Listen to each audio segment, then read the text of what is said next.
Action. Thousand Strongs, we came together. Martin Luther King Jr. spoke to us saying, I have a dream. We listen, remembering our dreams. Bad dreams. Nightmares. Martin Luther King spoke. I have I a have a dream. dream that one day this nation will rise up and live out the true meaning of its creed. We, we hold these truths to be self evidence. All men are created equal. We listen, remembering. I remember a hot summer day in a swimming pool laughing. Children splashed in the cool water. I pointed to the sign by the gate and asked, "What does that say?" Whites only. Learning those words was easy. They were all over town in stores' windows, Whites only. in the city parks. Whites only. Martin Luther King spoke.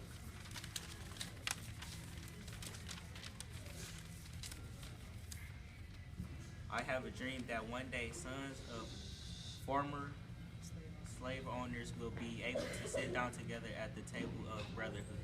We listened, remembering. I remember going to the movies. Black people couldn't enter the front door or sit downstairs like white people did. Black people had a special side door that led to the back balcony, the colored section. On buses, the first row were white people. If those seats were empty and the rest of the bus was full, black people had to stand. If the rows were full and more people got on the buses, had to get up. Blacks had to get up so whites could sit. Martin Luther King spoke. I have a dream that my four little children will one day live in a nation where they will not be judged by the color of their skin, but why the content of their character. We listened, remembering. I remember my friend Nancy. Together we searched for the source words.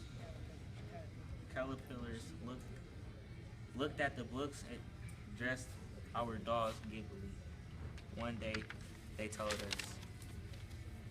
you can play together anymore. Black children and white children cannot be friends. Martin Luther King spoke. I have a dream that one day little black boys and little black girls will be able to join hands with white boys and white girls and walk together as brothers and sisters. I have a dream today. Dr. King led the Monterey bus boycott. One day, Miss Rosa Parks boarded a city bus in Montgomery. Alabama. She was tired. She sat down.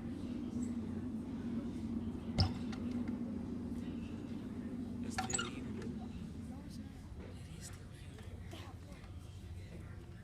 Get up. Get up, the bus driver said.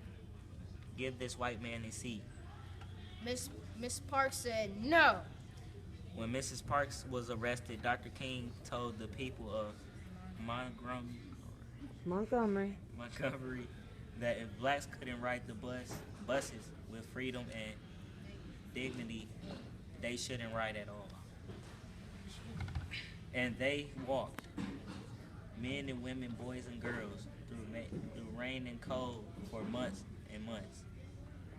For miles and miles they walked. The boycott was a success. Now blacks and whites ride the buses together as equals.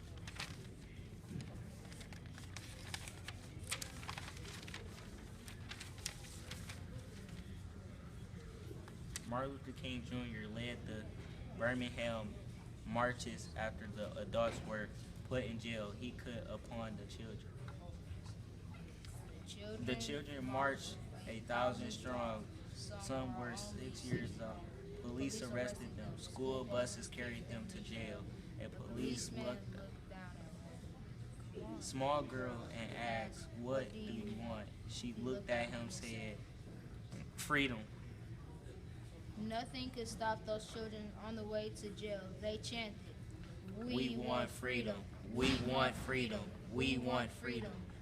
The children marched, they prayed. They wouldn't turn back. The police, the firemen stood waiting. Orders were given, stop those children any way you can. But the police, the firemen fell back, and the children marched through. No stop them. no one hurt them. The children sang at freedom. Martin Luther King spoke, and we listened, for he was saying what we needed to hear. Let freedom ring. From the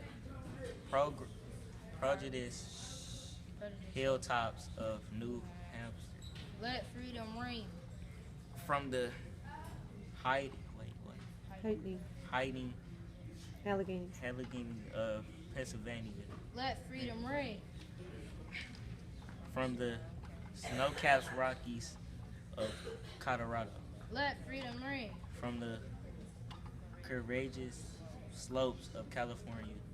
And when we allow freedom to ring, we let it ring from every village and hamlet, from every state and every city. We will be able to speed up that day when all God's children, black men and white men, Jews and Gentiles, Protestants and Catholics, will be able to join hands and sing in these words of that old Negro spirit. Free at last, free at last. Thank God Almighty, we are free at last. All right.